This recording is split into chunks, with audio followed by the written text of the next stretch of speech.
All right, first of all, guys, thanks for being here. Thanks for doing this. Yes, sir. All right, we're talking wrestling today, something all three of us know something about, which is good. Daniel, I'm going to start with you. When did you become a wrestling fan? So I became a wrestling fan when I was 10 years old. The first storyline I really remember is Shawn Michaels retiring. And I remember being super invested in that because I didn't understand that wrestling was fake yet. So I was really like, man, this guy beat this other guy, and now he lost his whole career? Like, that's crazy to me. Jeremiah, what about you? So wrestling's actually been like a staple in my family, and so I've grown up through generations of it. But I remember when I was like 6 or 7 years old, they showed me Randy Orton versus Rey Mysterio in No Way Out. It was in 2006.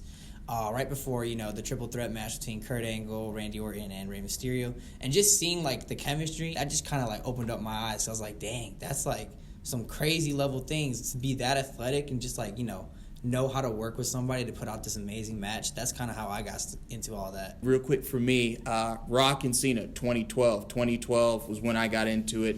And that was really the feud that set it off for me because it was legitimate. These guys legitimately did not like each other, and everything they were saying, they meant. Speaking of that, we talking about wrestling and legitimacy. Daniel, I'm coming back to you.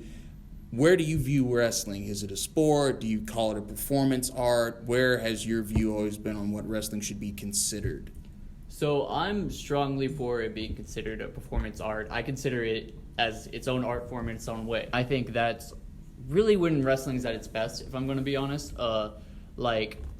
I think, because the best thing is going to be the merging of the story along with the action, but the story is always what gets it there. The wrestling matches that just happen out of nowhere, you don't really remember as much. I got you. Good points. Jeremiah, what about you? I mean, I'm kind of the same way. I see it more, it's kind of a give and take because, those muscles aren't balloon pumps. They're actually doing in the work. This is the part of legitimacy is when you kind of get that disconnect and that miscommunication. That's when people are looking at wrestling and they're being like, oh, it's all fake. This is fake. Yes, it's fake, but the things that they're doing are real. How do you feel about the current state of wrestling? Jeremiah, I'm going to start with you. So right now I'm looking at, you have too many guys on the roster. For me, it's just trying to figure out, how to put the guys over and too much, roster control. You got to see, how you can fit everybody. That's kind of it. So right now the future to me isn't super bright. Yeah.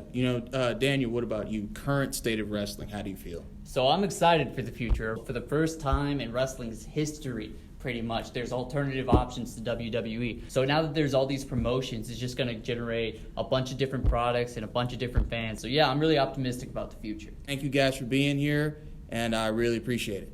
Thanks for Thank having you. us.